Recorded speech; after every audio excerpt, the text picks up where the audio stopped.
Nuevamente, bienvenidos al seminario de Introducción a la Operación de Calderas.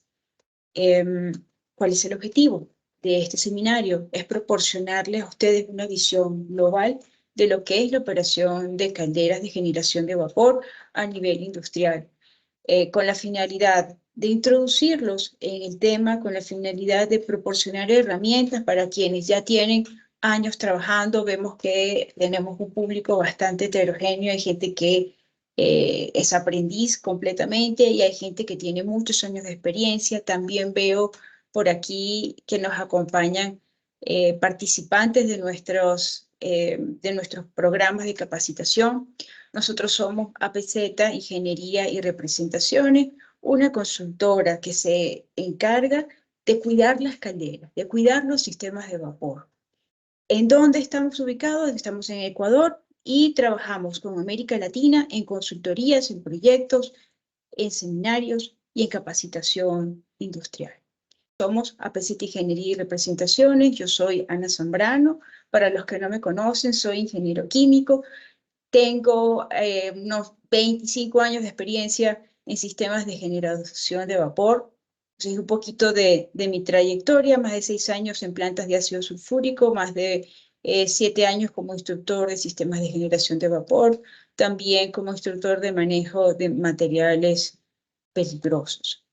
Y estoy completamente a su disposición para responder sus preguntas. Esta fue mi escuela, fábrica de ácido sulfúrico, hace por allá 2007, 2005 nos remontamos, más o menos. ¿Ok? Esto es en sala de control. Y en Ecuador dando capacitaciones, materiales peligrosos y sistemas de generación de vapor. Los temas que nos abordan hoy: calderas, generalidades, clasificación de calderas, partes y componentes, sección 2, combustión, obtención de llama adecuada, mecanismos de daños. Sección 3, acondicionamiento del agua para calderas, características del agua de generación de vapor. ¿Por qué lo tenemos que tratar? ¿Qué pasa si no hacemos nada? No obtenemos vapor. Análisis de resultados de ensayos físico-químicos. Y vamos a ver un poco, como de introducción, vamos a ver un poco de la operación y de registros operacionales. Entonces es un compendio. Espero que pues, me permitan abrirles esa puerta, que es la finalidad, que es el objetivo que tenemos, para que ustedes se introduzcan en este fascinante tema y digan, bueno, sobre todo para los aprendices: sí, quiero esto, quiero continuar, quiero saber más, o ya me desligo, ¿ok? Comenzamos. Calderas. ¿Qué es una caldera? Estamos en América Latina, aunque tenemos gente de España que nos está acompañando. No sé si se conectaron nuestros amigos de Australia, pero también somos todos latinos. Y nosotros usualmente hablamos de calderos. Por allí todo el tiempo escuchamos calderos, pero esto es un caldero, señores. Este es un caldero, es un recipiente que puede estar cerrado y abierto. Le introduzco lo que sea y si le aplico energía de una fuente externa, se va a calentar lo que esté adentro. ¿Ok? Un caldero es una olla. Una caldera es un equipo industrial que tiene controles para su funcionamiento, controles de seguridad, controles de operación. Está conformado por una fuente externa de energía y en su interior está circulando, depende del tipo de caldera que sea, está circulando agua, o tengo agua contenida en un recipiente que está recibiendo esa energía de la fuente externa. Inicia su calentamiento, llega a la saturación y se genera vapor. ¿Hasta cuánto? Hasta una presión determinada de acuerdo a las condiciones de diseño del equipo. Por lo tanto, se requiere un control de presión para su funcionamiento, que es el que me va a permitir llegar hasta un tope de presión. ¿Por qué llego a una determinada presión? Porque el vapor saturado a determinada presión tiene una determinada cantidad de energía.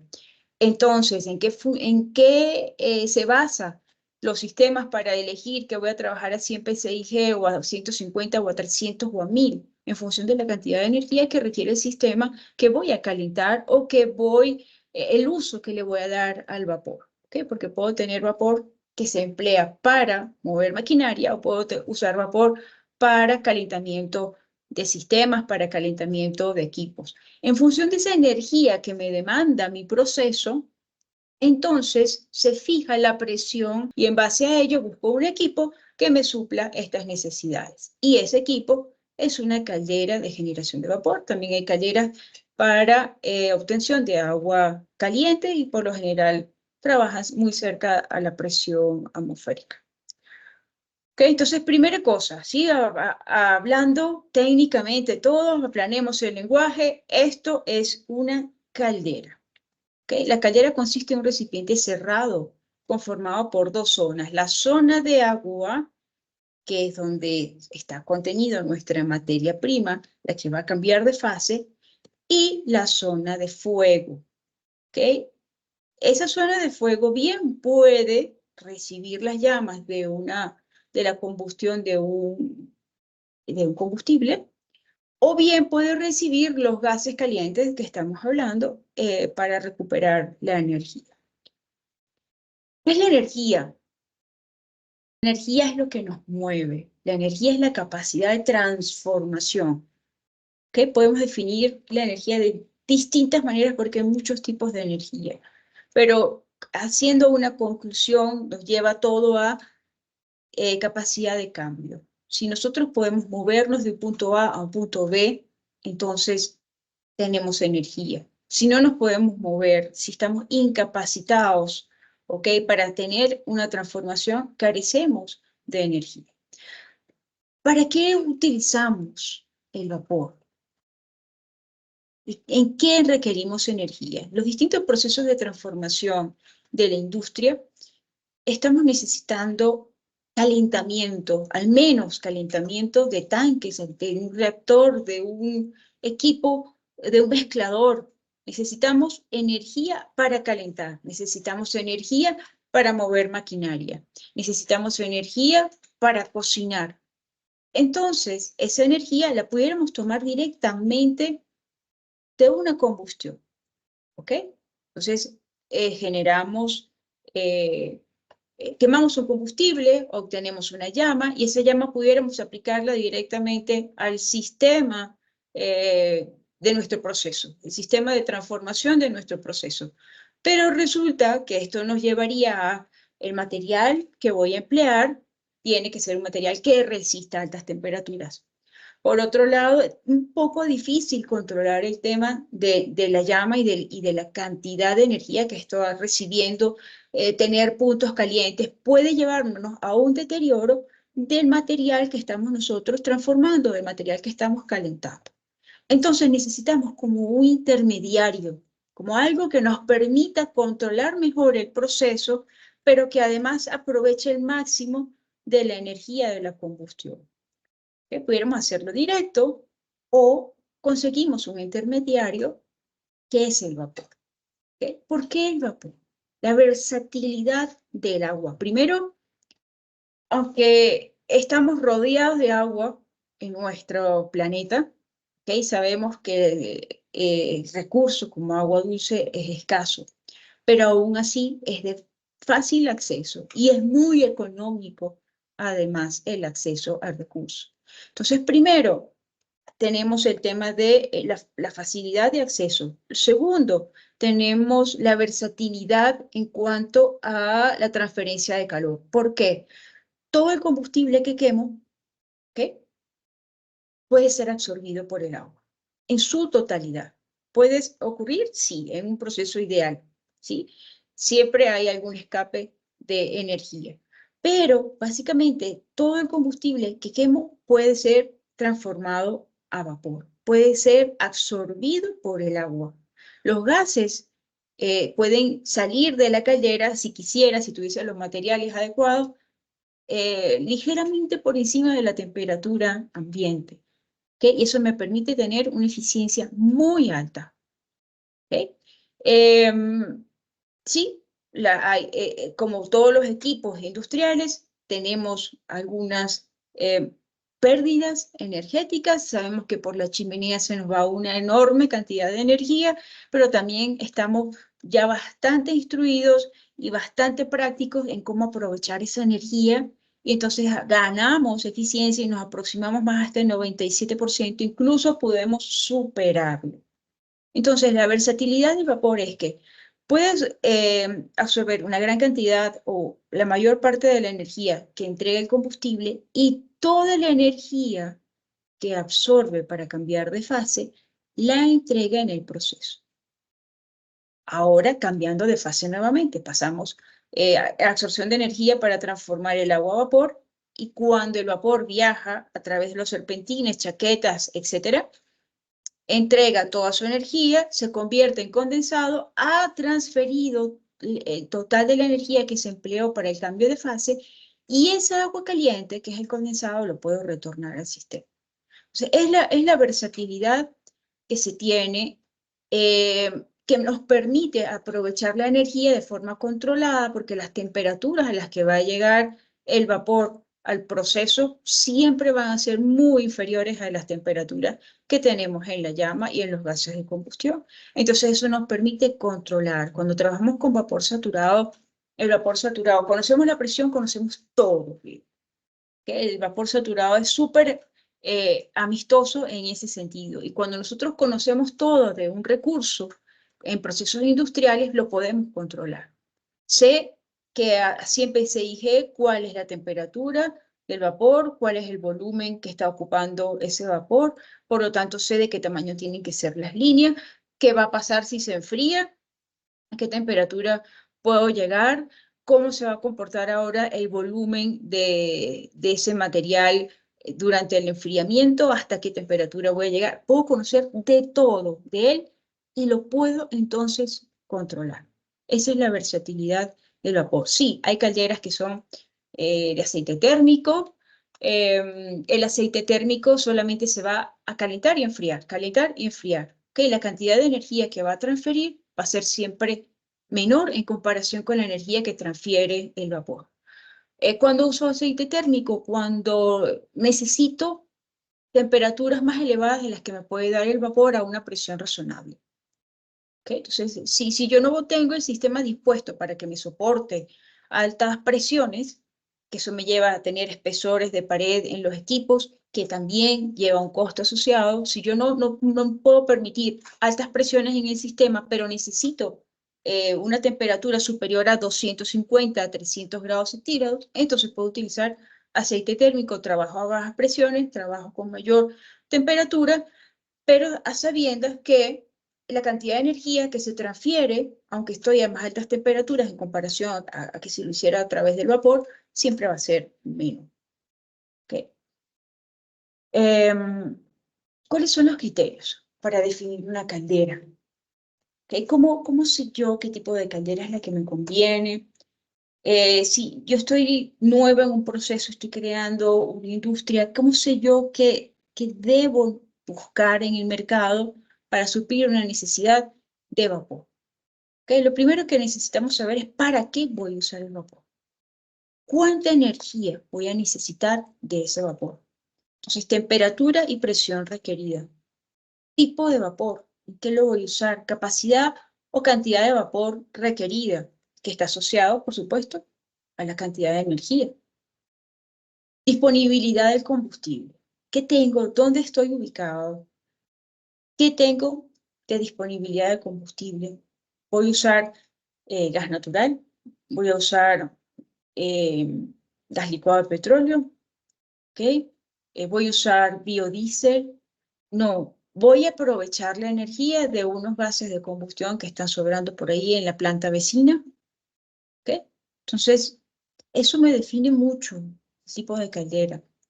El espacio disponible. ¿Cuál es el área que tengo para colocar la caldera?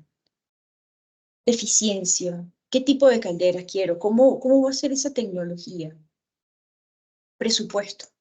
¿Cuánto tengo? ¿Okay?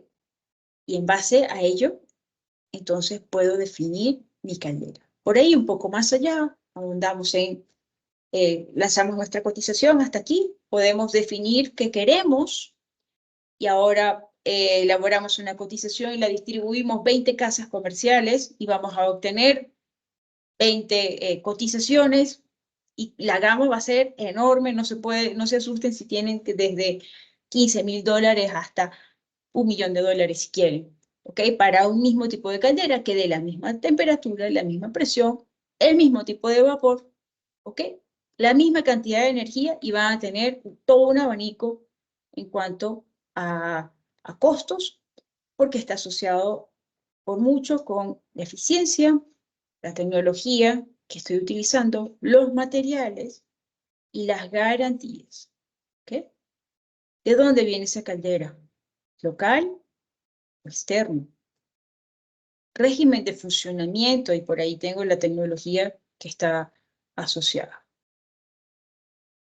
Con estas premisas, veamos algunos tipos de calderas que pudiéramos tener disponibles. Algunas clasificación. Las clasificamos por combustible utilizado, líquido, gaseoso, sólido, presión de trabajo, alta presión, baja presión, media presión, tipo de construcción, ¿cómo la voy a hacer? La voy a hacer vertical porque no tengo espacio. No, me voy a comprar una horizontal porque además necesito que el hogar esté afuera. Entonces, tipo de construcción vertical, horizontal, hablando de las calderas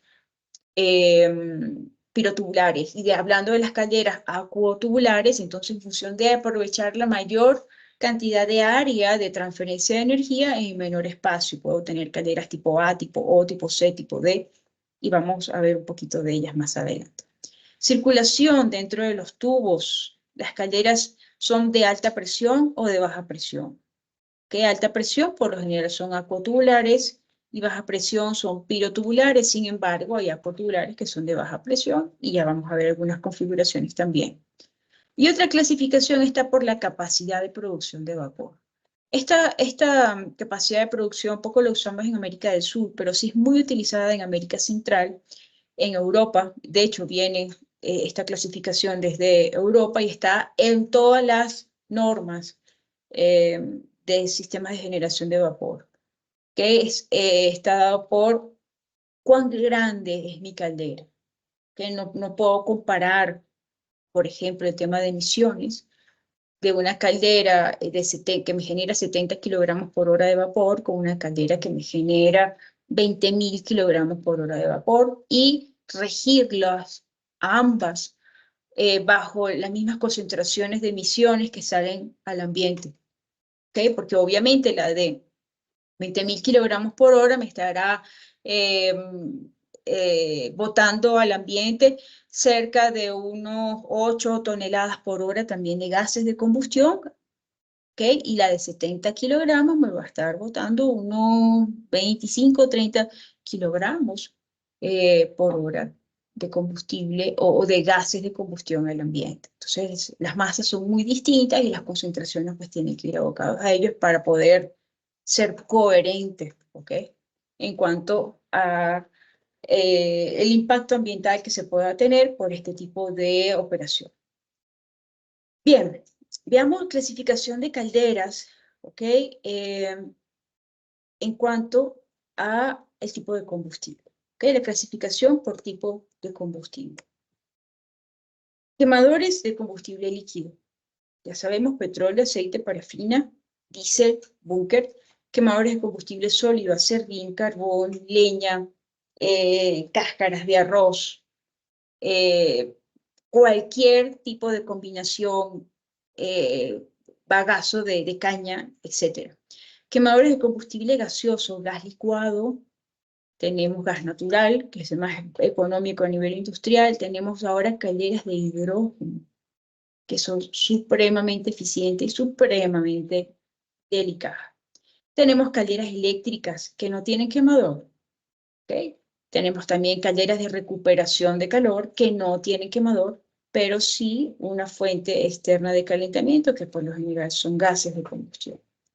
Vemos aquí algunas calderas de combustible sólido, requieren un alimentador de ese combustible sólido, ¿okay? O de forma óptima. Sin embargo, a estas alturas, 2024, todavía hay gente que alimenta las calderas con pala. Tienes al hombre 24 horas allí paleando el hogar de la caldera y atento y ordenando, ¿okay? El material en el interior del hogar, y él conoce su orden y sabe cómo va a retirar las cenizas. Entonces, sí, tornillo sin fin que está alimentando, puede ser un tornillo sin fin, puede ser una banda transportadora, pueden ser incluso cangilones, todo lo que sea transporte de sólidos.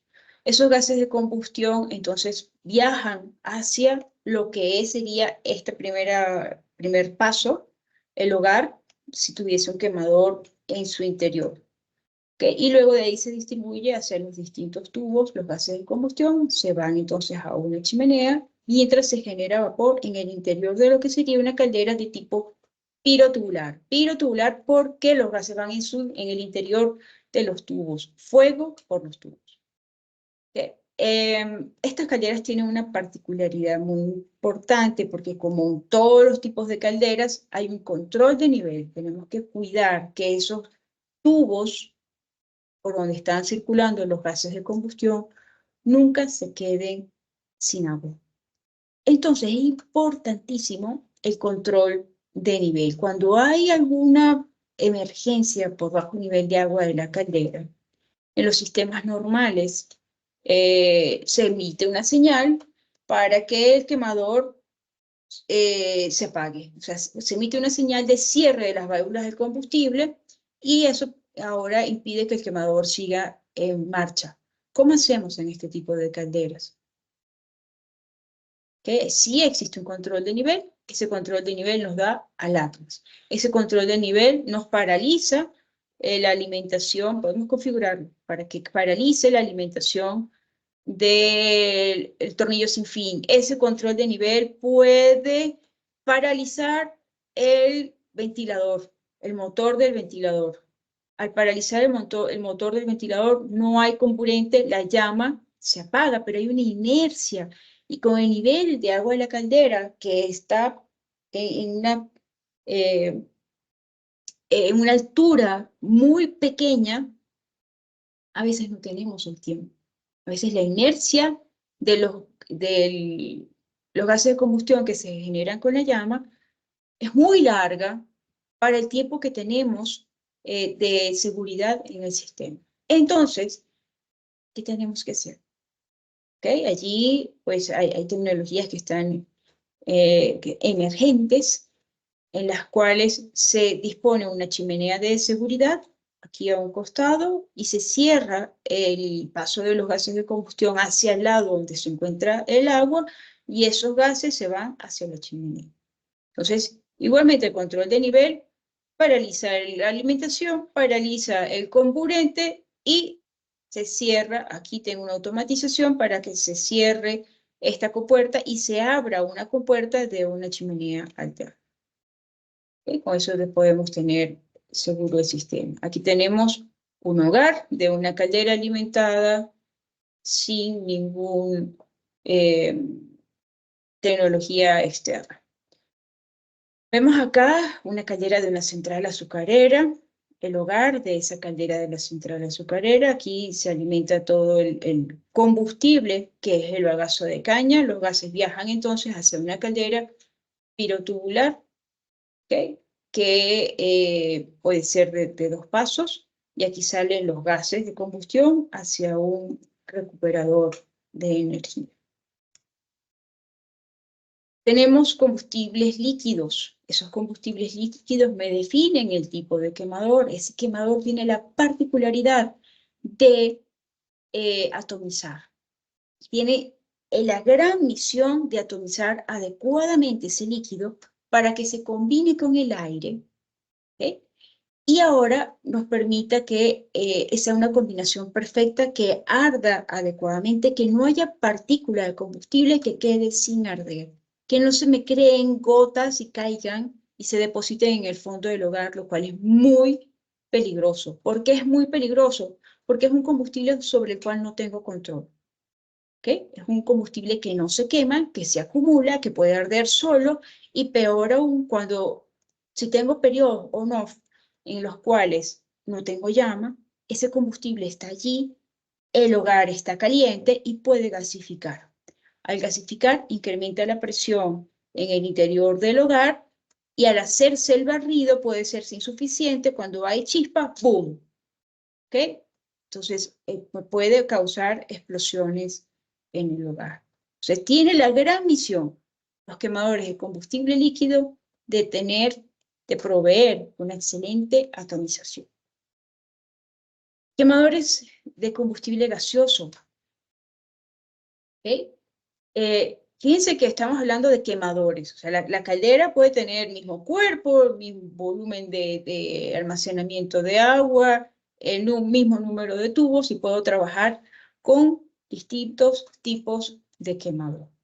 ¿Okay? Pero debo entonces adecuar el sistema. Aquí adecuamos la alimentación. Aquí no tengo la compuerta de un quemador como tal. Simplemente tengo un tubo, un ducto que me comunica un hogar externo con la caldera, por ejemplo.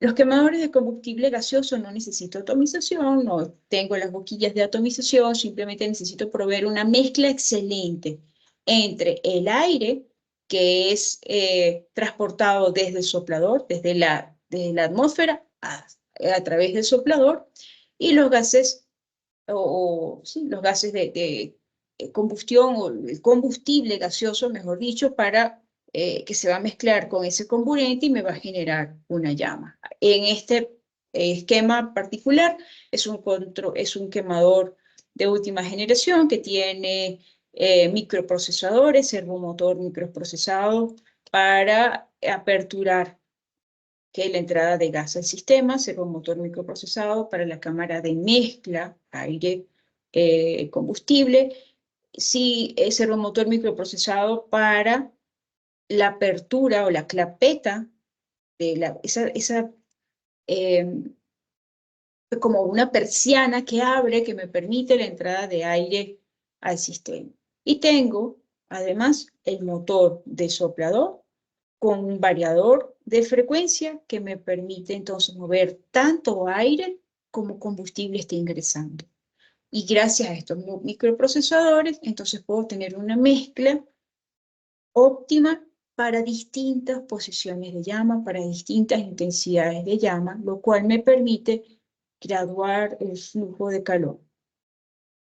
¿Okay? No trabajar on-off, no trabajar con el quemador en marcha o parado, en marcha o parados para mantener un rango de presión en el sistema, sino trabajo con el quemador siempre en marcha a distintas intensidades de llama para mantener una presión estable en el sistema. Lo vamos a ver un poquito más adelante. Presión de trabajo. Clasificación de calderas por presión de trabajo. Calderas de alta presión, media presión, baja presión y calderas de calefacción. Esta presión de trabajo, la misma que se emplea en industria petrolera. Alta presión por encima de 20 bar. Media presión entre 10 y 20 bar. Baja presión entre 5 y 10 bar. Y calderas de calefacción que generan agua caliente, no generan vapor y operan ligeramente por encima de la presión atmosférica, que 15.7 psi.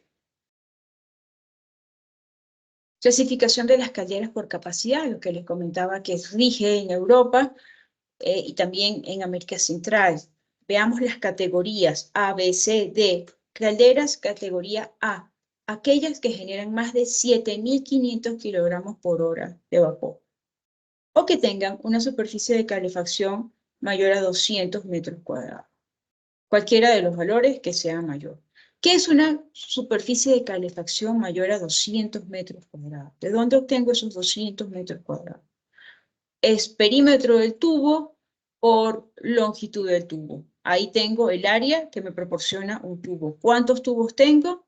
Que la sumatoria de los tubos es el área de transferencia que hay, que me permite ahora generar ese vapor. Es el área que tiene los gases de combustión, ¿okay?, para transferir la energía. A eso se refieren los 200 metros cuadrados. Número de tubos por perímetro del tubo por longitud del tubo. Calderas categoría B, aquellas que generan más de 2.000 kilogramos por hora de vapor y hasta 7.500. O que tengan una superficie de calefacción que va entre 60 metros cuadrados y 200 metros cuadrados. Categoría C, aquellas calderas que generan más de 70 kilogramos por hora de vapor, son calderas pequeñas, más de 2 metros cuadrados y hasta 60 metros cuadrados de área de transferencia. Calderas de categoría D, aquellas que generan hasta 70 kilogramos por hora de vapor, calderas pequeñas pero que generan vapor. ¿Okay? O que tengan menos de 2 metros cuadrados de superficie de calefacción. Clasificación por tipos de construcción, calderas verticales, calderas horizontales, muy asociado al espacio que tengo disponible y en virtud de suplir esa necesidad. De verdad es bien cómodo ir a una empresa, a una fábrica, hacer mantenimientos a una caldera y no tienes ni por dónde entrar, ni cómo sacar el quemador. Muchas veces el techo está pegado al quemador, entonces no tengo cómo, ni siquiera cómo sacar el quemador para limpiar las boquillas, para cambiar las boquillas. ¿Ok? Entonces, estoy hablando ahorita del techo, pero muchas veces nos pasa que no hay espacio para moverte alrededor de la caldera, lo cual está completamente fuera de norma, pero este tipo de tecnología se desarrolla más o menos 20 años para acá, con la finalidad de cubrir ese requerimiento. A última hora tuve una oportunidad de negocio, pero necesito caldera y en mi fábrica originalmente no había. ¿Okay? Entonces necesito una caldera. ¿Pero dónde la pongo? Me invento una plataforma por ahí aérea, no sé cómo sea, y traigo mi caldera. Entonces, una solución para este tipo de situaciones, que es bastante recurrente también, es el uso de calderas verticales y por lo general me permite tener un módulo compacto.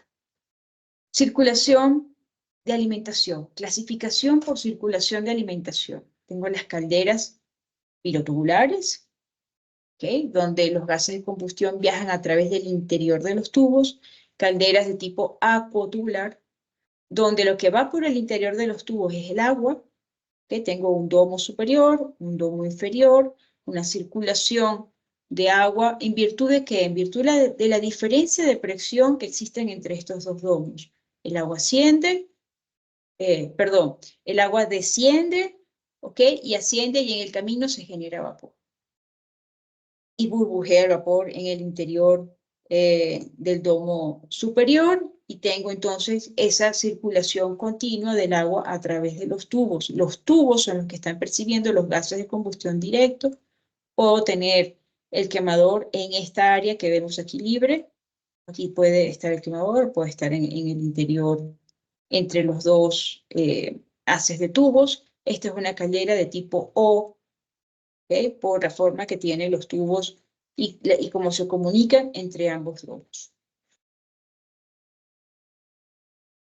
Entonces, vemos acá cómo es la parte interna de estas calderas. Tengo la caldera pirotubular, se genera la llama en el hogar y esos gases de combustión chocan contra la cámara trasera, cambian de dirección y se distribuyen a través de los tubos que están representados por estos agujeros que vemos acá, que corresponden a la placa tubular o la placa portatubos. Los gases se distribuyen a través de esos tubos y viajan otra vez a lo largo del sistema, chocan contra la cámara frontal y pueden ir a una chimenea según sea el número de pases que tenga o ir a una siguiente distribución por otro haz de tubos. Las calderas acuotubulares, vemos que esta es una caldera horizontal y es una caldera acuotubular.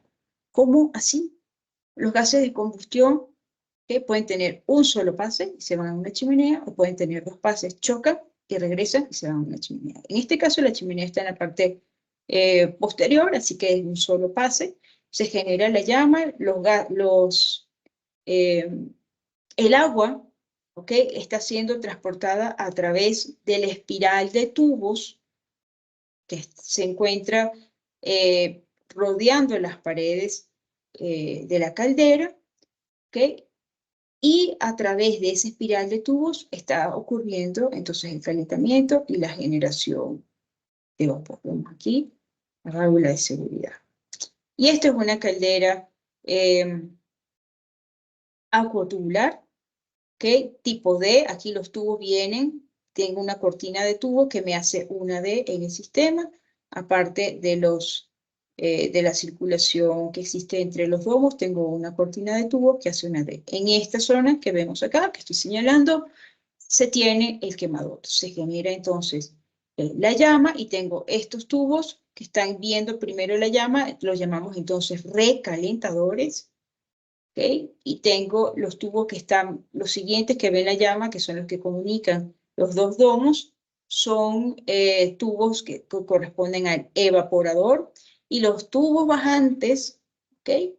Corresponden entonces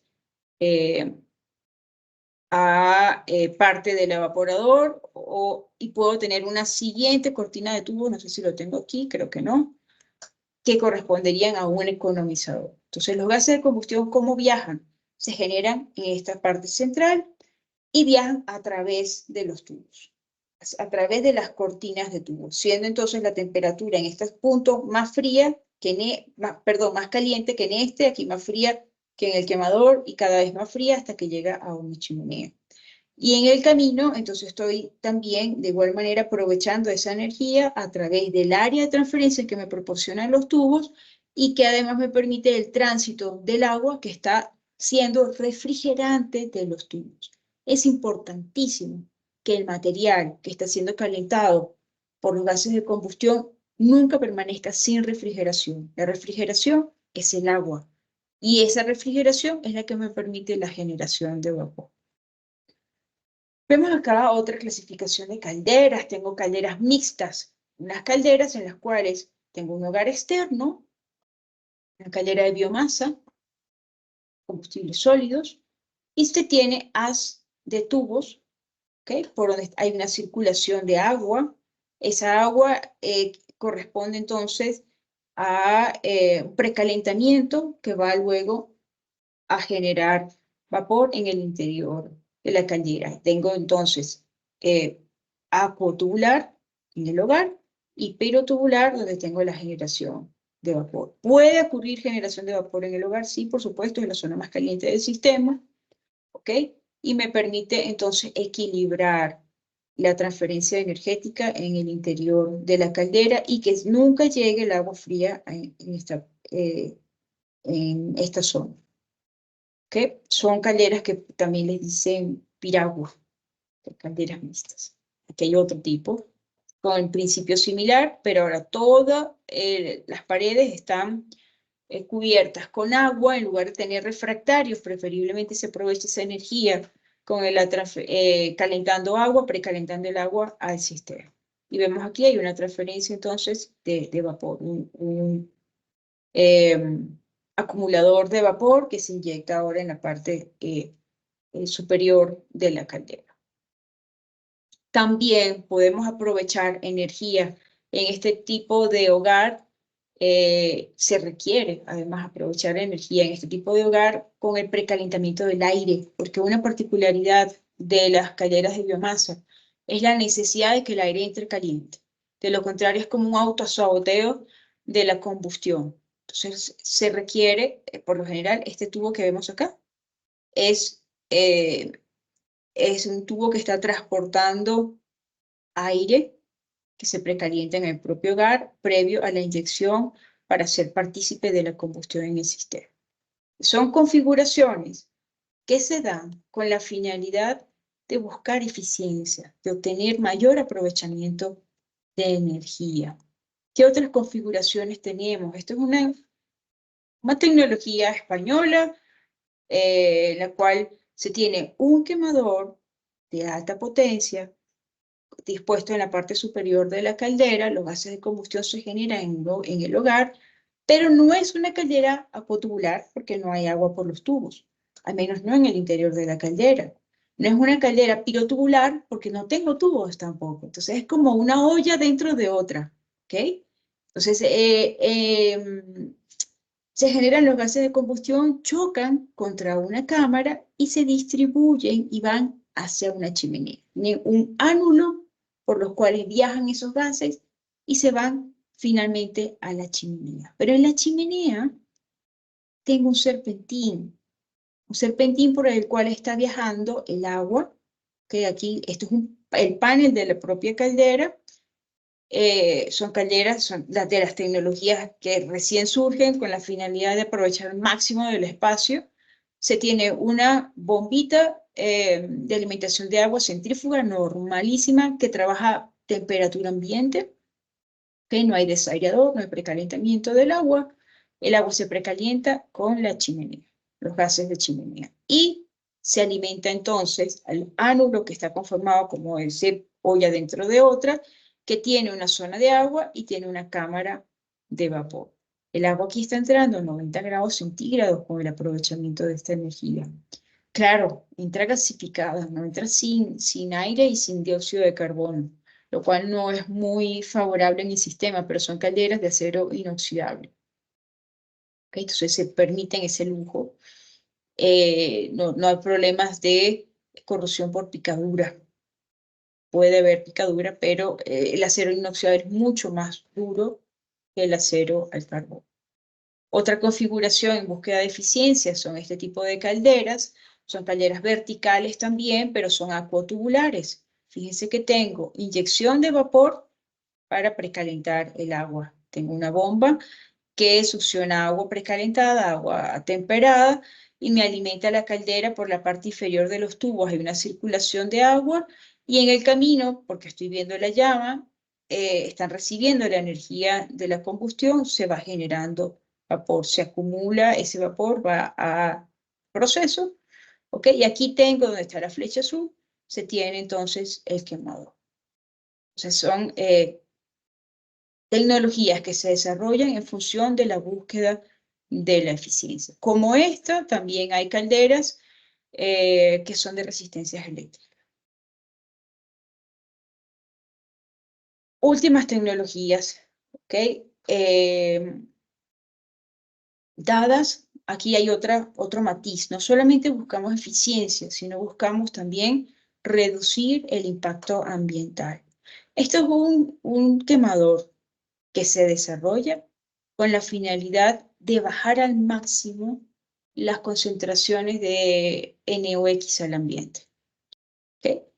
Y lo logran a tal punto de que la unidad de NOx en concentración, en partes por millón, que sale por los gases de combustión, no supera un dígito, es decir, hasta 9 ppm de NOx máximo se puede observar en estos sistemas.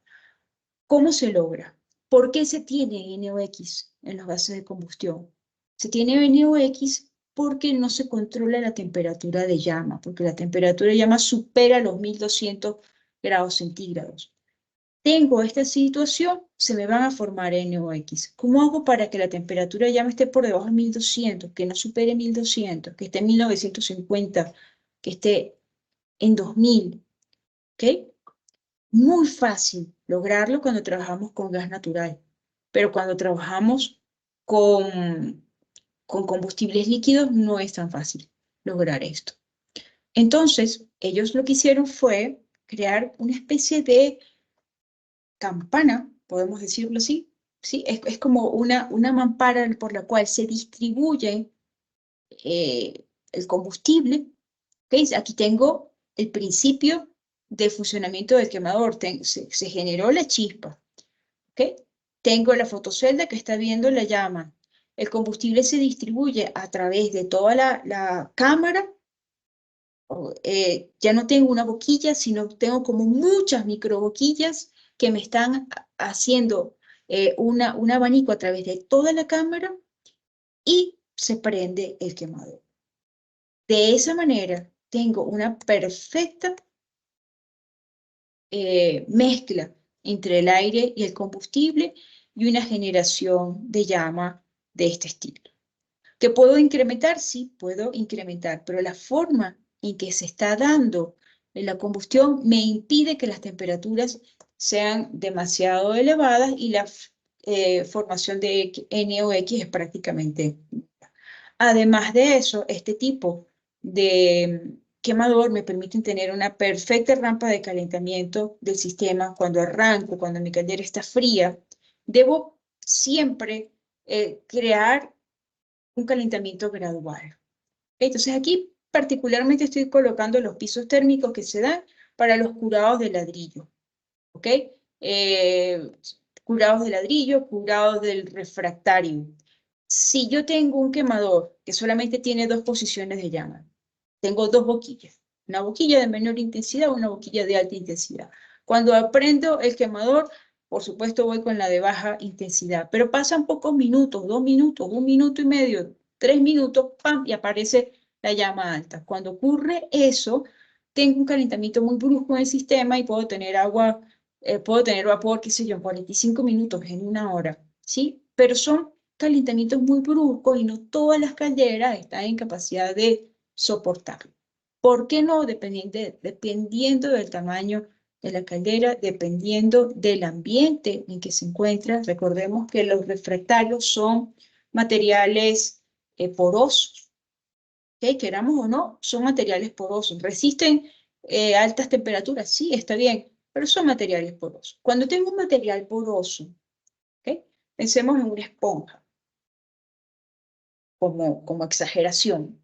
Pensemos en una esponja, va a tener una humedad superficial y una humedad ocluida. La humedad ocluida es la que se encuentra en el interior del spoon, en el interior de esos espacios huecos que tiene la esponja. ¿Okay? Cuando yo promuevo un calentamiento rápido, el agua que está en esos poros va a buscar salir, se va a evaporar. Alcanzo rápidamente los 100 grados centígrados y esa agua va a buscar irse. Y como se va a ir súbitamente, resquebraja ahora ese refractario. Por eso no podemos hacer arranque rápido. No todas las calderas están dispuestas para esos arranques rápidos. Yo creo que en realidad ninguna. Pero hay unas que pueden soportar el tema de generar vapor en 1 hora y hay otras que no. Entonces se requiere idealmente el precalentamiento del agua, por supuesto, para alcanzar más pronto la saturación y por otro lado el control de la llama respetando los pisos térmicos. Esto es para el curado de los ladrillos. ¿Qué significa? Tengo una escalera nueva, por ejemplo, o al que se hizo el cambio de refractario. ¿Qué se debe hacer? ¿Okay? Una forma es curar ese refractario, por ejemplo, hasta 100 grados centígrados. Primero 100 grados, porque tenemos que alcanzar la temperatura a la cual toda la humedad se libera del sistema. Entonces aquí coloqué 150, pero en realidad el primer piso siempre es 100 grados centígrados. Ahí me quedo 3 horas, 2 horas, 3 horas. Garantizo que no hay humedad ahora en la superficie del sistema, ¿ok? Y puedo avanzar mi calentamiento. ¿Cómo llego a los 100 grados centígrados? Con una tasa de calentamiento de 15 grados centígrados por hora, por ejemplo. Entonces parto, por ejemplo, de 25 grados centígrados. ¿Cuánto tiempo voy a llegar? Voy a tener que calentar para llevar el sistema hasta 100 grados centígrados. Me quedo allí, ¿ok? Luego puedo incrementar la velocidad de calentamiento, 12 grados centígrados por hora, y llevarlo a 300 grados centígrados. Esto es, ¿qué cosa? Temperatura del agua. Y está asociado a una temperatura también de llama y una temperatura de absorción de energía, cantidad de absorción de energía del hogar, del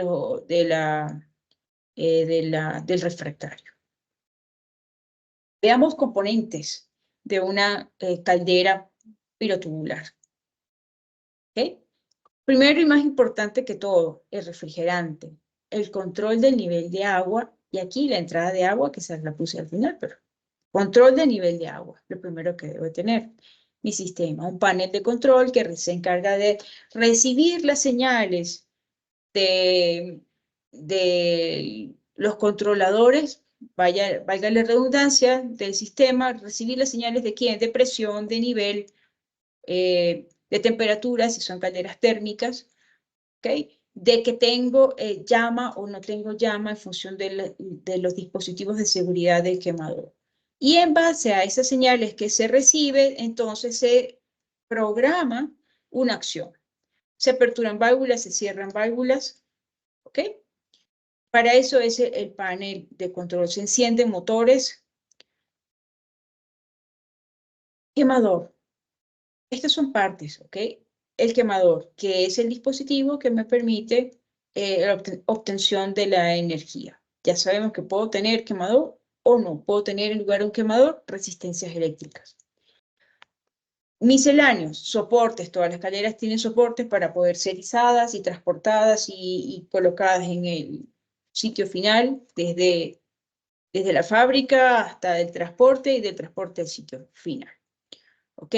Tengo una tapa de inspección, que es un manhole, y tengo otra tapa de inspección de los tubos, que es un handhole, que me permite ver, en esta posición específica, me permite ver la acumulación de cenizas en este primer cambio de dirección de los gases de combustión, que es donde se obtiene la mayor acumulación de partículas inorgánicas que no se queman en la combustión.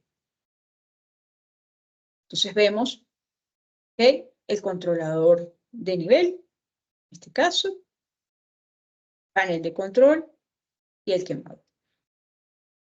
¿Qué más debo tener? Debo tener la válvula de vapor, que es la por donde sale el vapor hacia la distribución.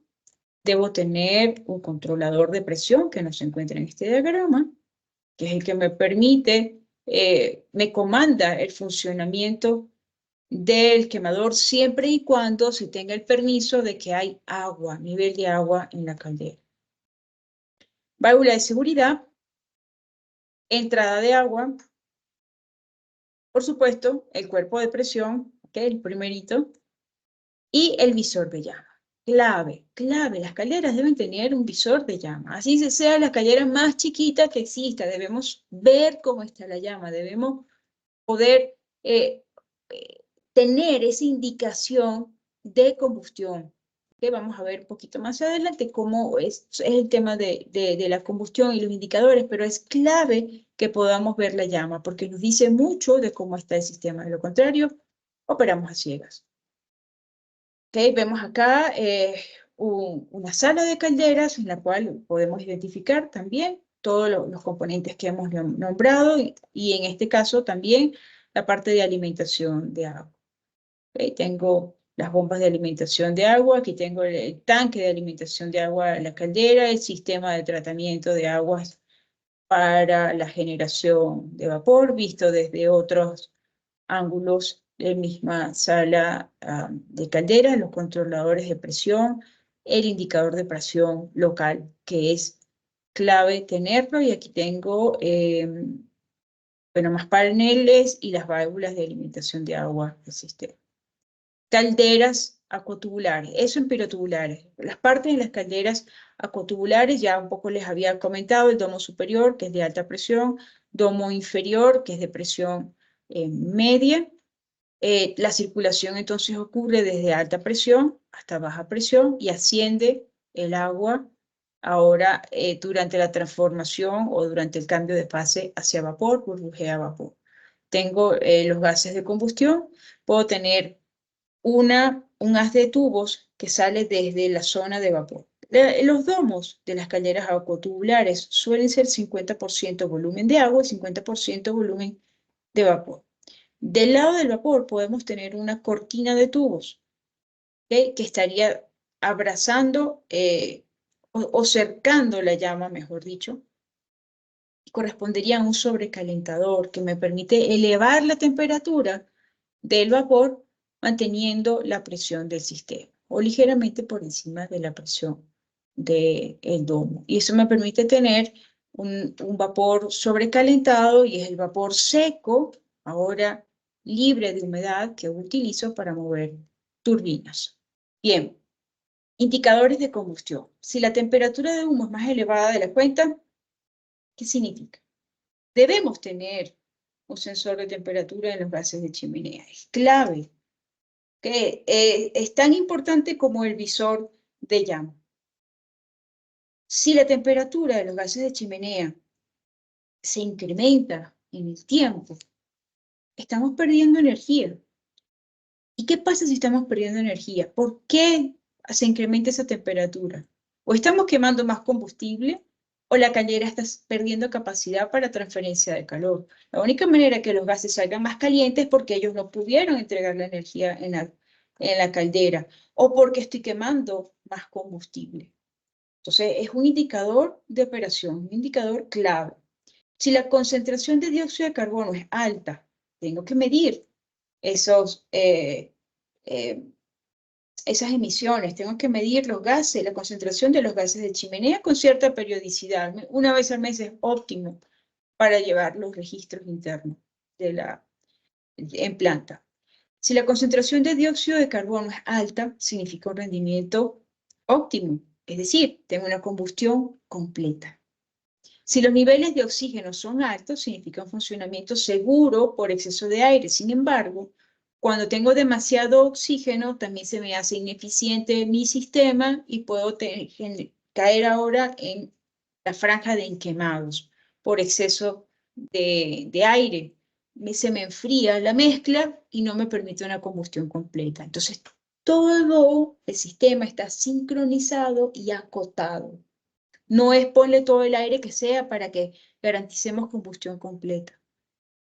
Indicadores de combustión, color de la llama, por eso necesito el visor. Si estoy quemando diésel, tengo que tener una llama así, brillante, amarilla, hermosa.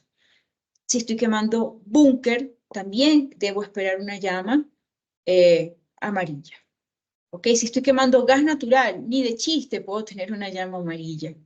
Si estoy quemando búnker y veo, o diésel y veo una llama anaranjada, aquí le está faltando un montón de aire a mi sistema. Y fíjense que por el visor está saliendo la llama. Aquí tenía un grave problema en la configuración del quemador. ¿Okay? Entonces, rojizo y de menor intensidad de lo habitual se tiene presencia de obturación del quemador, o sea, obstrucción, falta de aire o exceso de combustible. ¿Qué debemos esperar? Color de llama de la combustión de gas natural suele ser azul, azul, violeta, como aquí sería óptimo. Si lo tengo de esta manera, tengo exceso de aire y puedo tener enfriamiento de la mezcla. Si la llama quiere color amarillo, se puede estar en presencia también de obturación del quemador. Si tenemos llama amarilla, tampoco es óptimo mi sistema. Entonces buscamos este color en las llamas de gas natural. Monóxido de carbono. Monóxido de carbono está asociado a una combustión incompleta. Si la combustión es incompleta, mi combustible está siendo parcialmente quemado y estoy botando dinero por la chimenea más toda la contaminación asociada a ella. Tengo monóxido de carbono, peligro, mala combustión. ¿Ok? No solamente es contaminante, no solamente es dañino para la salud, para los operarios que están allí, se concentra en monóxido de carbono, es un gas bastante denso, tiende a quedarse a nivel de suelo y hay límites, por supuesto, de exposición. Tengo formación de ceniza, formación de quemados cuando hay presencia de monóxido de carbono. Tengo una combustión incompleta.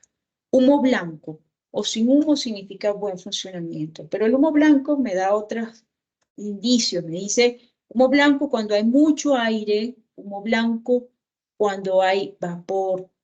Así que cuidado con eso. Lo ideal es que en las chimeneas la veamos como esta que está acá. Esta chimenea es de una caldera que está en marcha igual que estas dos. Eso tiene repercusión, por supuesto, también en la temperatura de los gases de descarga. Si los gases ingresan a la tubular más caliente, ¿okay? El sistema va a hacer su trabajo de transferencia de energía, pero los gases van a salir más calientes. Entonces, a veces no es un ensuciamiento, es un punto ahí clave también. Uno normalmente asocia la temperatura con, se incrementa la temperatura, está sucia la caldera, voy a limpiar, y resulta que abres programas tu parada, abren, etcétera, la caldera está limpia. O sea, tiene un poquito de ceniza, 2 kilos de ceniza. Es 2 kilos de ceniza, no es para que me incremente la temperatura. Entonces, ¿qué pasó? Cambia la posición de llama, la temperatura se incrementa al final del hogar y, por supuesto, también en la chimenea. Es importante ese dato. Llama óptima. No queremos que la llama toque las paredes del hogar. ¿Por qué? Porque me genera puntos calientes. Recordemos que del otro lado del hogar hay agua. Si hay agua, se me empiezan a formar, se me empieza a crear deformaciones en el material, se me pueden crear bolsas, ¿ok? Bolsas o abultamientos del metal, bien sea hacia abajo por presión, bien sea hacia arriba, ¿okay? Por esos puntos calientes se adelgaza la pared en el hogar y es punto clave de fuga. Y cuando fuga, ¿qué vemos? Cuando fugó, se rompió el hogar, ¿ok? Hacemos la inspección y si logramos verlo, ¿ok? ¿Qué vamos a ver? Vamos a ver que en ese punto de fuga falla el material, por supuesto, por eso se da la fuga, pero lo que vamos a ver es corrosión alrededor. Y vamos a mirar feo al hombre del tratamiento de agua, o a la chica del tratamiento de agua. ¿Okay? Entonces, tu químico o tu agua maltratada me dañó el metal, porque lo que vemos es corrosión.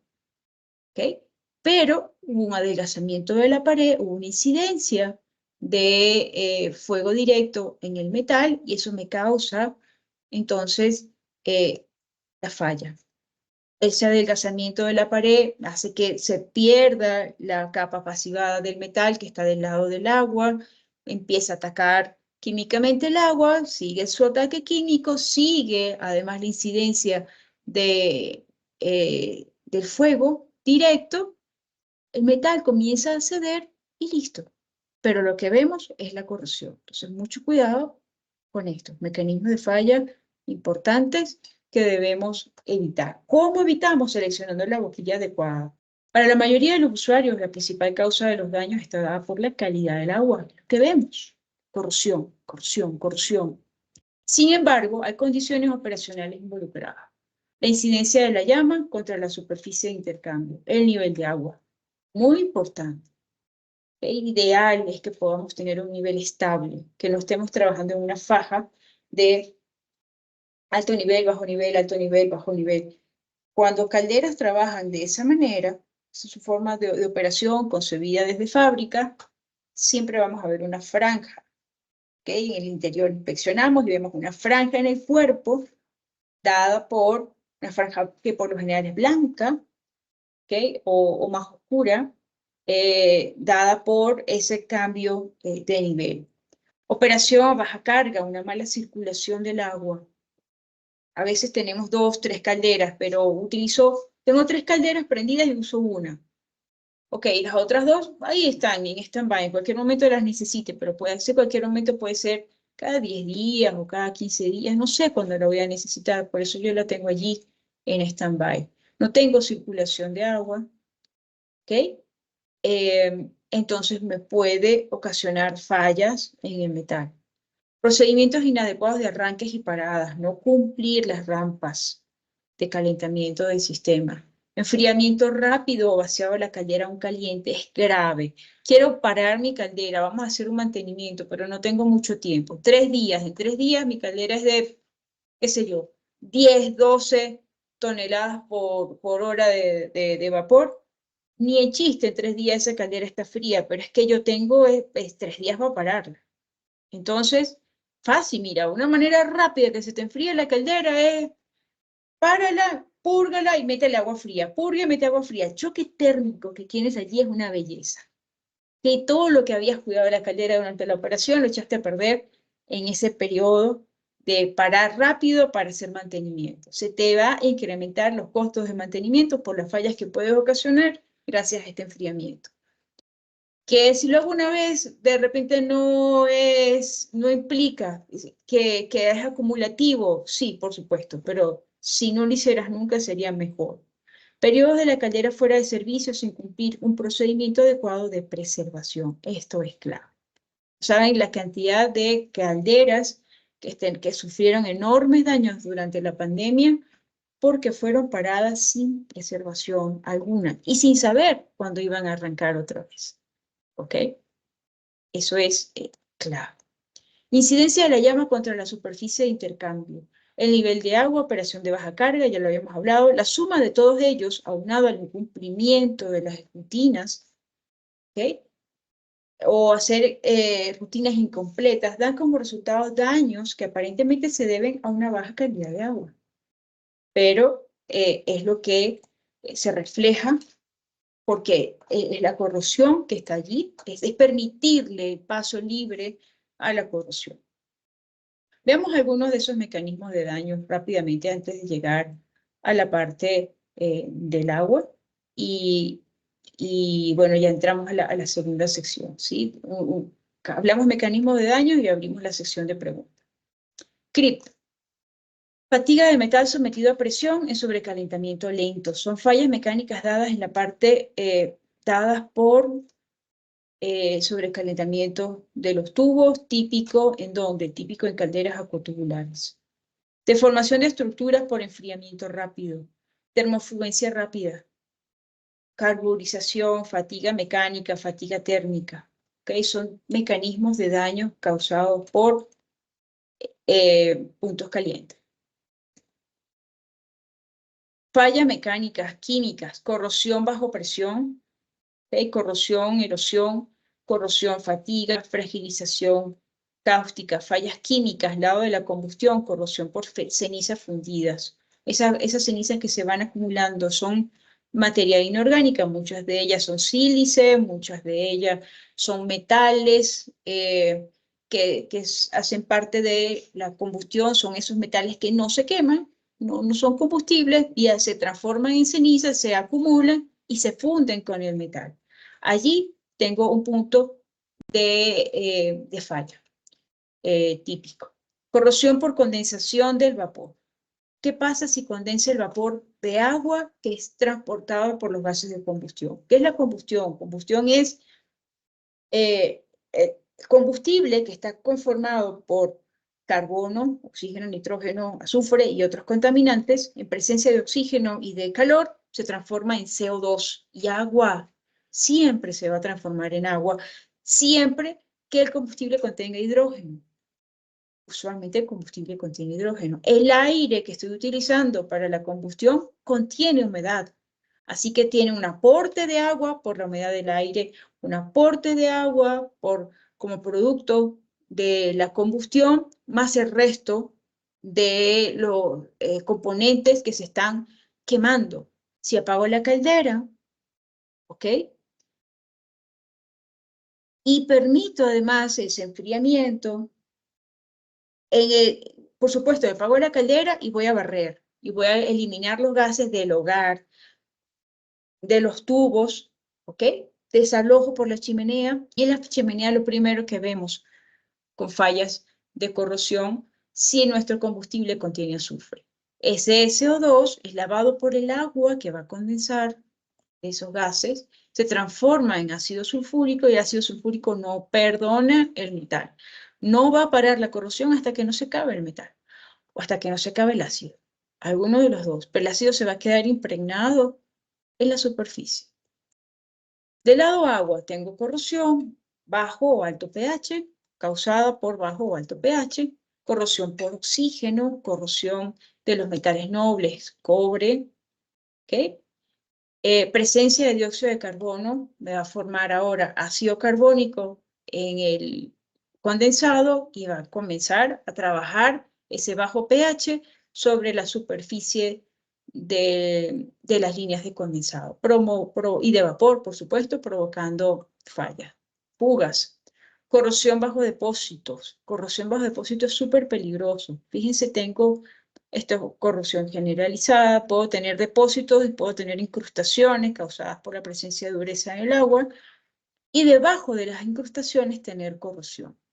Ahí nadie para esa corrosión. Tiene que limpiar la superficie, medir espesores, revisar cómo está el sistema y tratar la tubería, buscar posibilidades de pasivación de la tubería si tengo el espesor de tubo, si no, debo cambiar.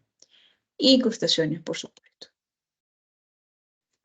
Y los escucho sus comentarios. Buenas tardes. Buenas tardes. Mi nombre es Jesús Farías, trabajo en una caldera pirotubular a carbón y pues me llamó mucho la atención de una cuestión que comentó hace un momento con respecto a la temperatura de humos. Dice que cuando la temperatura de humos es muy elevada estamos perdiendo rendimiento. Específicamente ¿cuál sería el rango que debería tener esa temperatura? ¿Cuáles rangos? Gracias por tu pregunta, Jesús. Sí, mira, ¿quién marca la temperatura de la chimenea? El fabricante. ¿Okay? Se diseña en función de una transferencia de energía con determinado combustible, determinada cantidad de calor, y tengo entonces una temperatura de entrada en el hogar, una temperatura de salida de los gases en el hogar, y así en cada uno de los haces de tubos hasta llegar a la chimenea.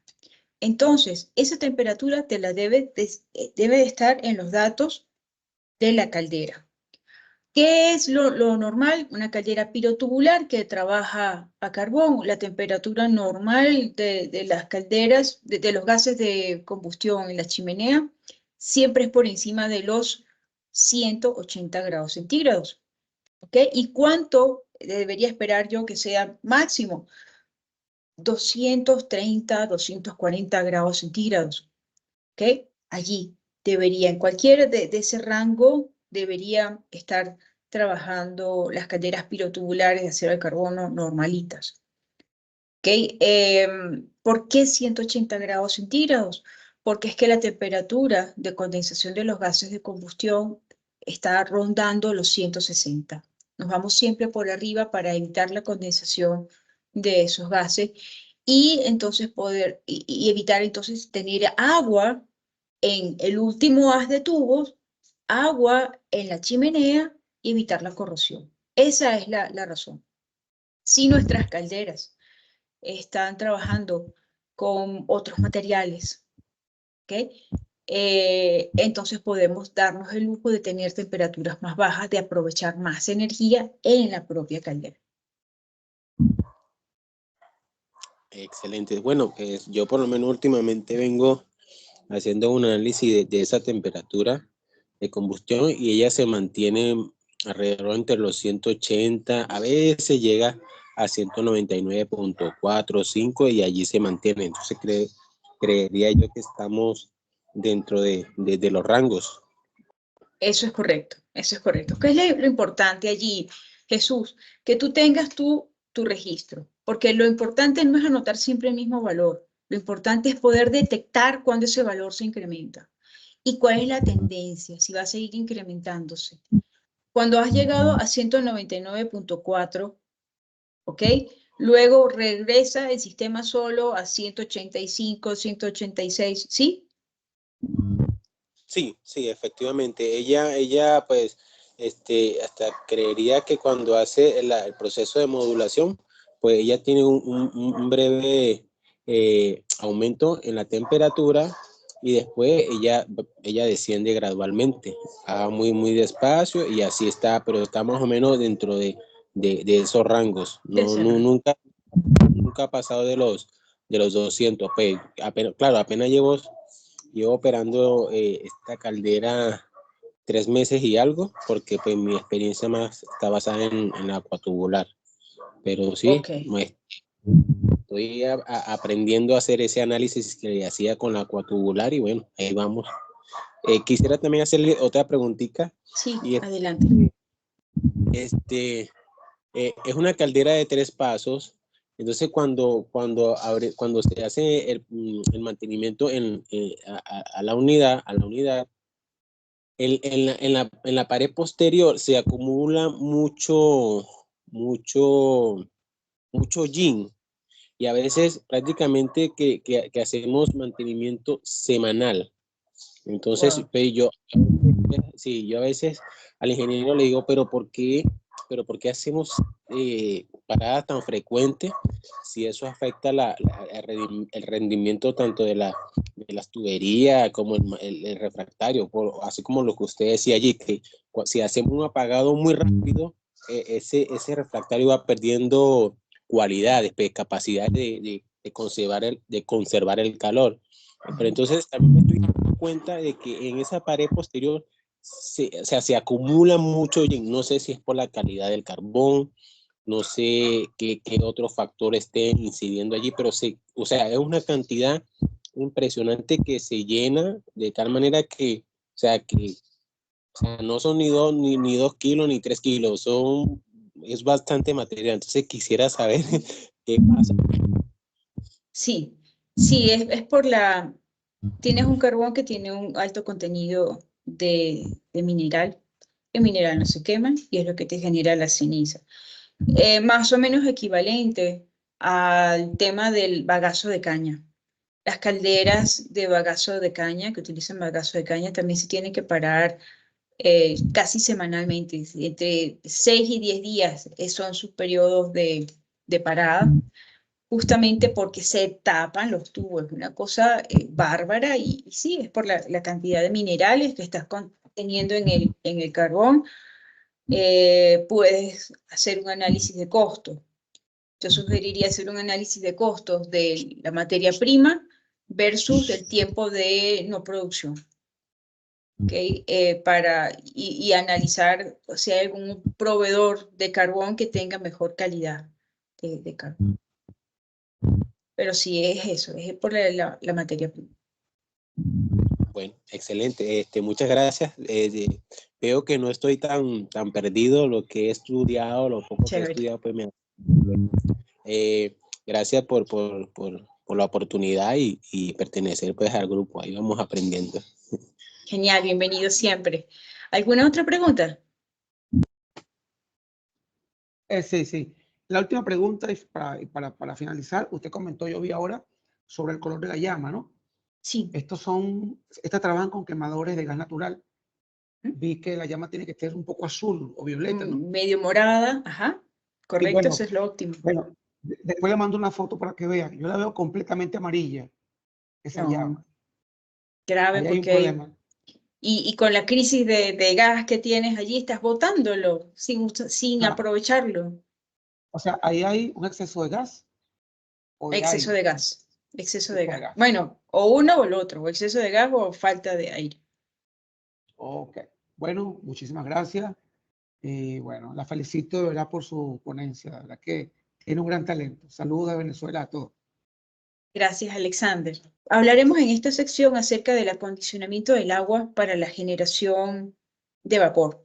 ¿Qué pasa si no trato el agua? ¿Voy a generar vapor? Sí, sea de cual sea la fuente de agua, se va a generar vapor. Cuando estoy aplicando energía, el agua se va a evaporar, los contaminantes se van a quedar. ¿Dónde? En la caldera, sea potubular, en los tubos, más crítico. Si es pirotubular, en el tanque de la caldera. De cualquier manera, esos contaminantes no solo se quedan, sino que se acumulan. Entonces, es importante tener una buena calidad de agua, partir de una buena calidad del agua para la generación de vapor, de manera de proteger el sistema, proteger los equipos y dar garantía, no solamente de productividad, sino de disponibilidad del recurso. Vamos a hablar acerca de las características del agua para la generación de vapor, ver los ensayos físico-químicos y operación y registros operacionales. ¿Qué hacemos con los datos que registramos? ¿Okay? Tenemos el agua de la caldera. Ya les comenté que se genera vapor y se acumulan los contaminantes. El agua de la caldera tiene ciertos requerimientos. No debe sobrepasar de cierta concentración de sólidos totales. ¿Por qué los permitimos? Porque van a estar, porque aunque pasemos por una filtración, pasemos por un tratamiento, siempre vamos a tener sólidos en el sistema.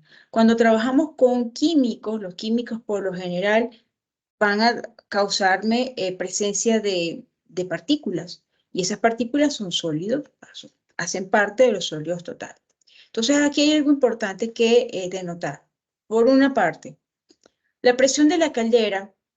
Fíjense que aquí está por rangos 0,300, 300, 450, ¿ok? Para estos rangos, para cada uno de los rangos, hay una concentración máxima de contaminantes permitidos. Esto no es una ley, esto es una guía. De aquí partimos todos.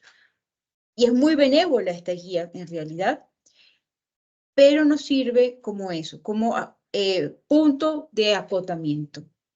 Entonces, en función de la presión de trabajo, vamos a permitir ciertos contaminantes en el agua de la caldera.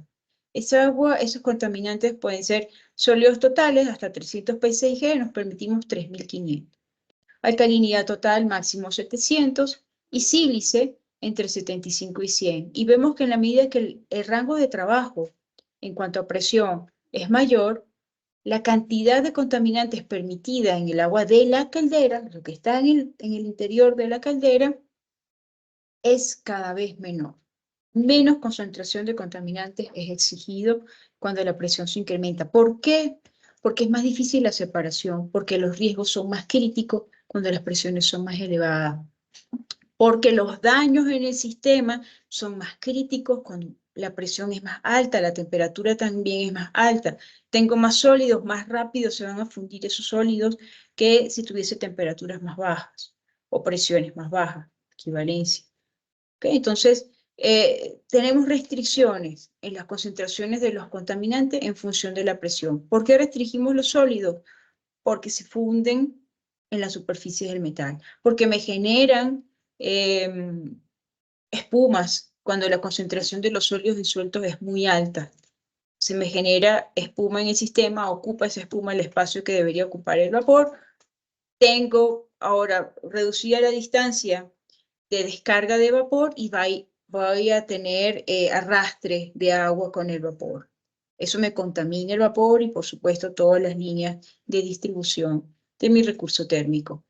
La alcalinidad, debo controlarla, porque si bien la necesito, la alcalinidad es lo que me va a mantener el sistema protegido en cuanto a pH, ¿okay? Del agua. No debo permitir que sea demasiado elevada para evitar las altas liberaciones de dióxido de carbono. Para evitar, no debo permitir que sea muy baja, porque análogamente puedo inferir que tengo muy poca concentración de hidróxido, tengo bajo pH en el sistema y entro en la faja de riesgo de corrosión. La sílice es un mineral que se encuentra en el suelo, que es transportado por el agua, ¿okay? Y que tiene la propiedad de tener una altísima dureza y una altísima resistencia. Dureza, en términos físicos, un metal, un mineral con altísima dureza y altísima resistencia a la transferencia de calor. Se me deposita la sílice sobre las tuberías de la caldera y es equivalente a que arropara el tubo. Si yo lo que quiero es el tubo como medio de transferencia de energía y lo arropo, esa energía no sale. Esa energía se va acumulando en el sistema. Se incrementa la temperatura de la pared del tubo y falla. ¿Okay? Entonces, por eso restringo estos parámetros. También hay restricciones para el agua de alimentación a la caldera, que es distinta. ¿Por qué es distinta? Porque es un agua más limpia que lo que está en el interior de la caldera. En el agua de la caldera, recordemos, se evaporó el agua y quedaron, y se van acumulando esos contaminantes. Por lo tanto, lo que está ingresando a la caldera es de mejor calidad que lo que está adentro. Y a esa agua de alimentación le restringo la dureza, la concentración de calcio y magnesio, ¿okay? En el sistema, medida como dureza total. Restringo la concentración de hierro, restringo la concentración de cobre, restringo la concentración de oxígeno disuelto. ¿Por qué? Concentración de dureza restringida. ¿Por qué? Porque ocasiona incrustaciones. Son minerales que se depositan en la superficie de los tubos y con las temperaturas en las que se encuentran, se funden esos depósitos, me crea la dureza, arropo el tubo y impido la transferencia de calor, sobrecaliento el metal. A este rango de presión, que es donde trabaja el 90% o 85% de las calderas a nivel mundial, ¿ok? La concentración máxima de dureza permitida es de 0 a 1 ppm. Y esto es muy benévolo, les estoy diciendo. Lo correcto es que sea 0 ppm. Hay tratamientos de agua que te dicen trabajo hasta 10. Trabajo hasta 10 si falla tu sistema y que sea puntual. Trabajo hasta 10 ocasionalmente. Puedo manejar mi tratamiento 10 ppm, no puedo manejar más. Hay otros tratamientos que te manejan 40, 80. Hay proveedores que te dicen no pongas ablandadores, Usa el químico y listo. Claro, porque tú usas el químico y consumes sabroso el químico. Químico para que consuma toda la dureza, químico para mantener el residual y químico para proteger la superficie. Entonces tu consumo de químico es altísimo si no utilizas ablandador. Y es realmente alto. ¿Sí? Entonces mucho cuidado con eso. ¿Por qué restringo la concentración de hierro? ¿El hierro cómo viene? El hierro viene disuelto. El hierro se presenta en la naturaleza como óxido.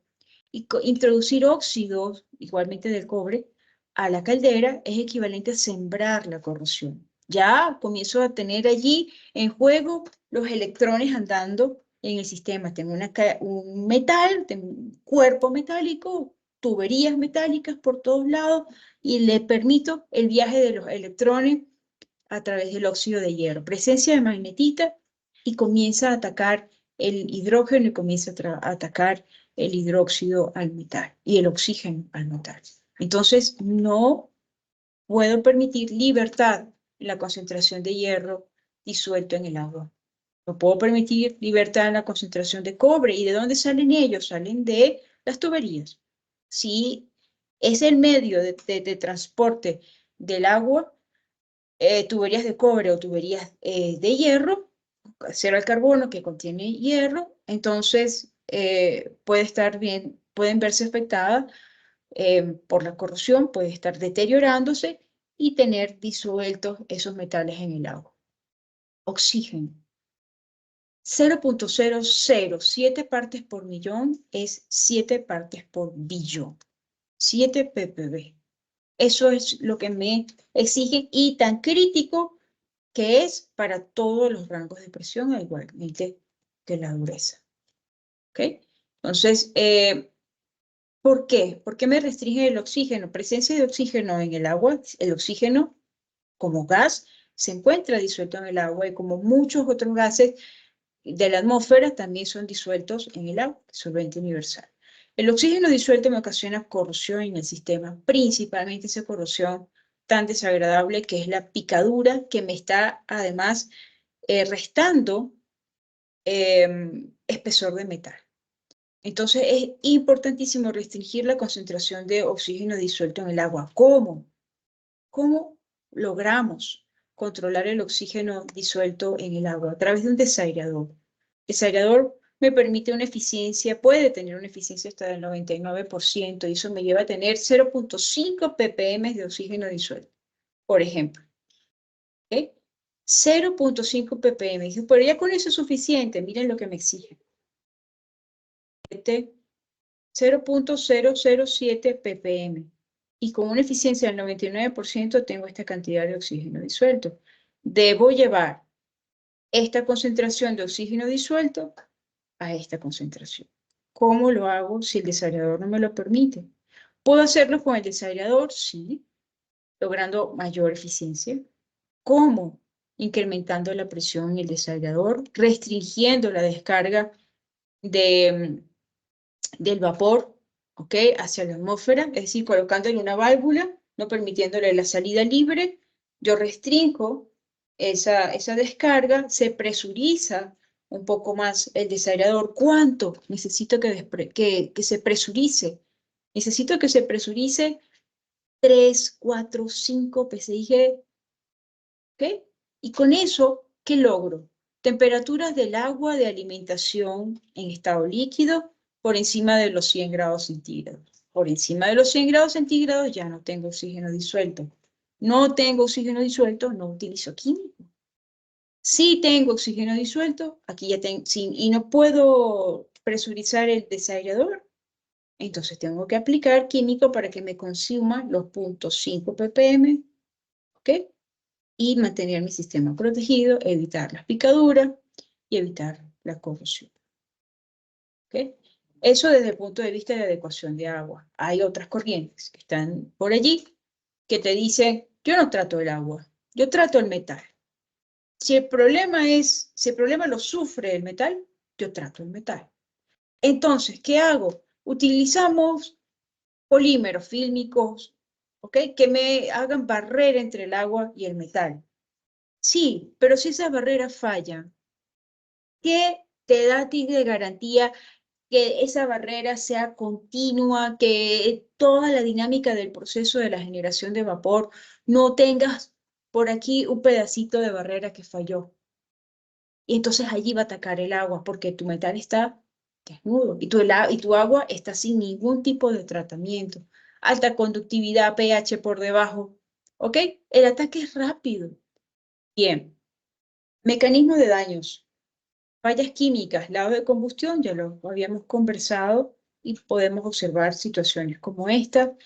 También podemos ver acumulación de cenizas y me ocasiona fallas ahora también de corrosión por fundición de esas cenizas. Del lado agua, habíamos hablado de la corrosión, habíamos hablado de las incrustaciones. Esto es lo que evitamos, esto es lo que evitamos al eliminar el oxígeno disuelto del agua. Esto también lo evitamos al controlar el pH, al controlar la concentración de sales en el agua.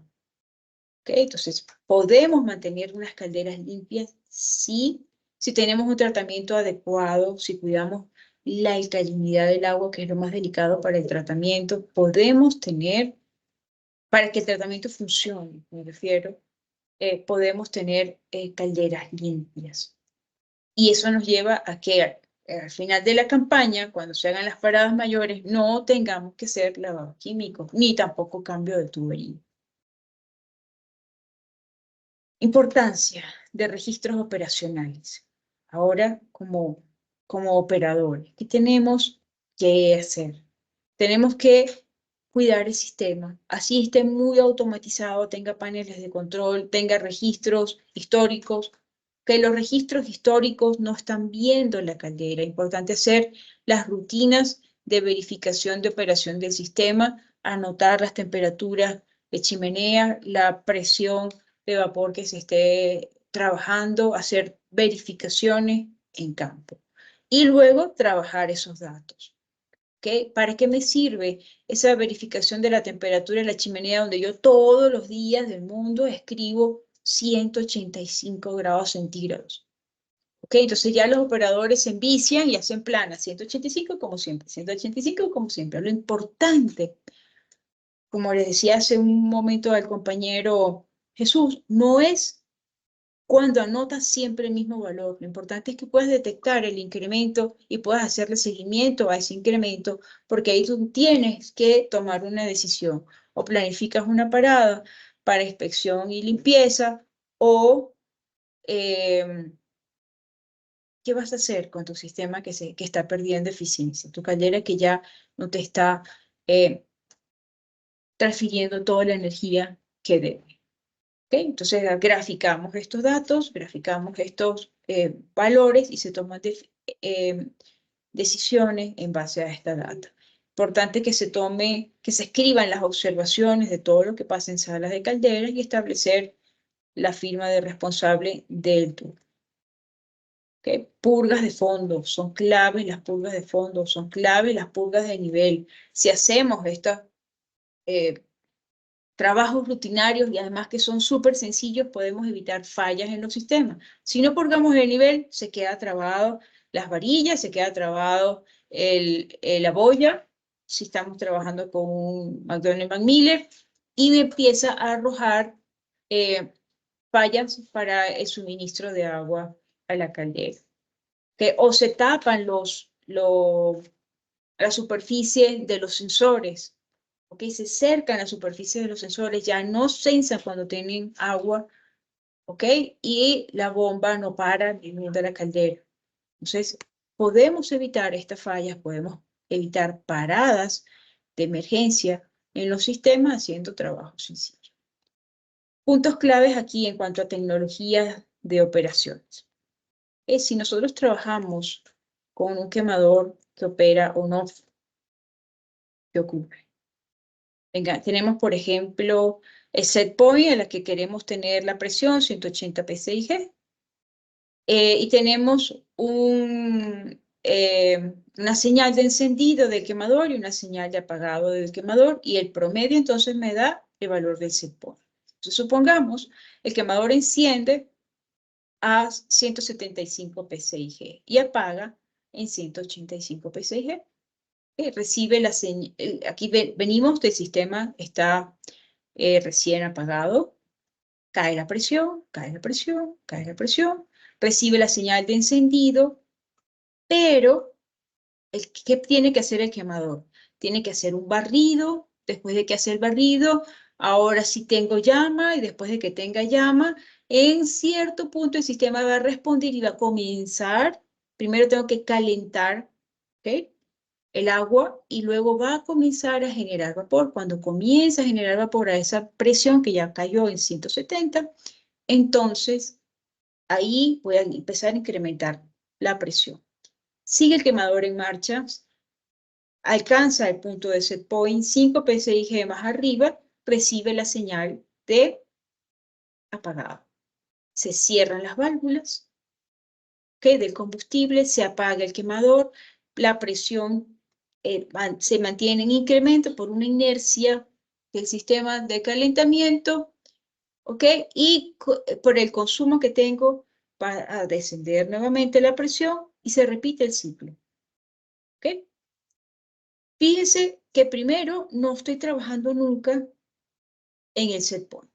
Nunca tengo 180. Siempre estoy variando entre 170 y 187 psi.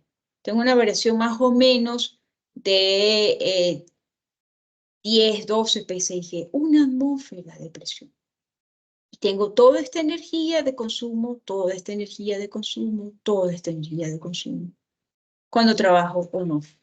¿Qué es lo óptimo? Lo óptimo es pasar a sistemas integrados, a sistemas con microprocesadores que me permiten no solo una mejor eficiencia en la mezcla, tener una combustión óptima, pero ya desde el micro etapas, ¿ok?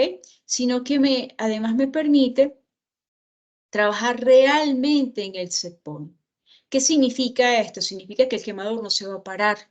Significa que el quemador va a estar en llamada máxima cuando la demanda sea muy alta. Aquí tengo llama máxima cuando la demanda es muy alta de vapor. ¿Okay? Y en la medida que me acerco al set point, la llama se hace más pequeña. Y en la medida que alcanzo el set point, las llamas se hacen mínimas. La presión por inercia se va a incrementar un poco, ¿ok? Hasta que baje la presión por efectos de consumo, se incrementa ligeramente la llama y voy a estar trabajando entonces con una llama modulada.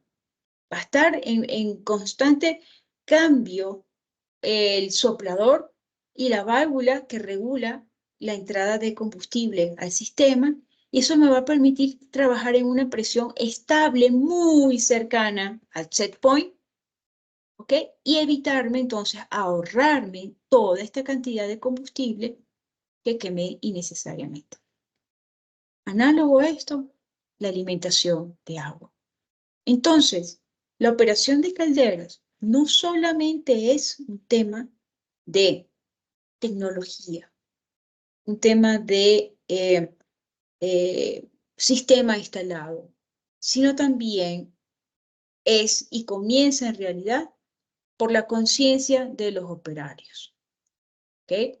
El operador que sea consciente de la importancia del tratamiento de aguas, sea consciente de la importancia del el registro de los parámetros de calidad del sistema, conozca su sistema, conozca los controles, conozca el funcionamiento. Y si tú lo conoces, lo puedes controlar. Es una simbiosis. ¿Okay? Y no es dejar el tratamiento de aguas a un lado, no tener mantenimiento por otro lado, ser un cuerpo despiezado. El sistema de generación de vapor es complejo y requiere de la integración como equipo, de la integración como equipo funcional, en realidad, donde trabajan los químicos, los mecánicos y los operarios. Y tenemos ahora para poder garantizar una producción adecuada.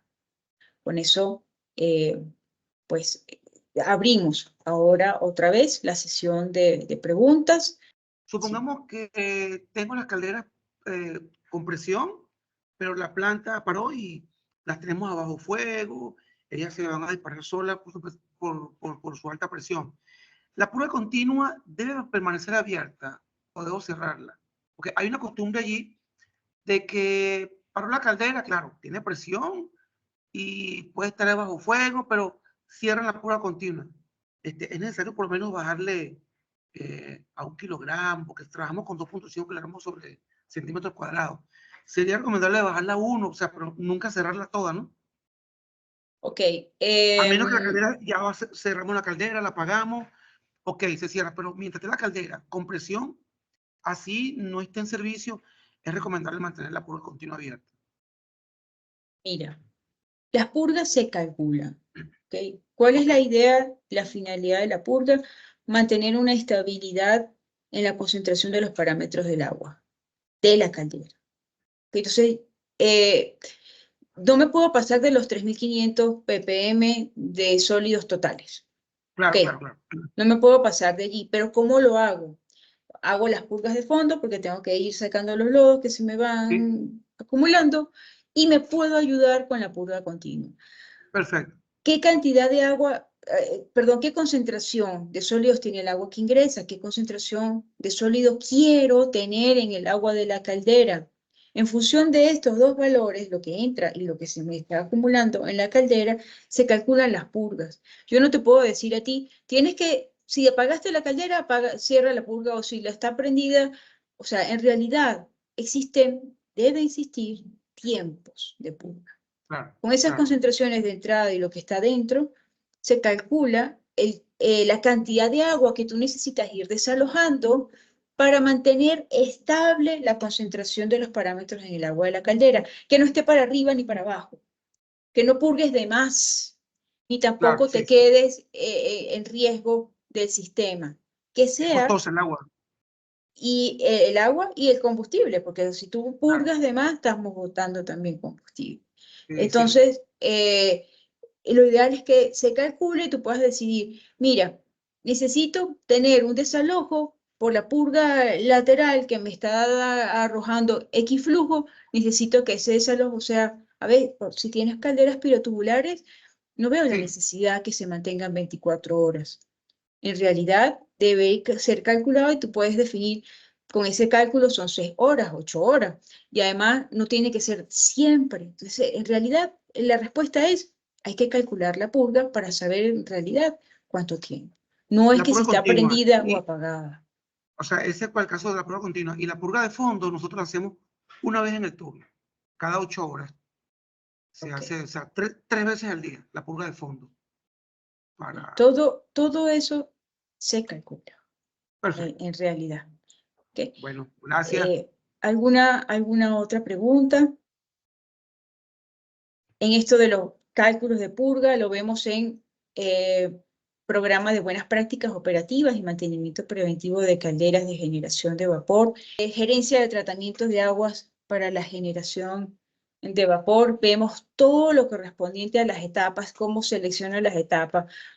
Trabajo con ósmosis inversa, trabajo con desmineralizador, trabajo con suavizador, ¿qué corresponde? Ya tengo mi sistema instalado. ¿Está trabajando bien? ¿Cómo lo evalúo? Eso lo vemos en gerencia de tratamiento de aguas para calderas 1.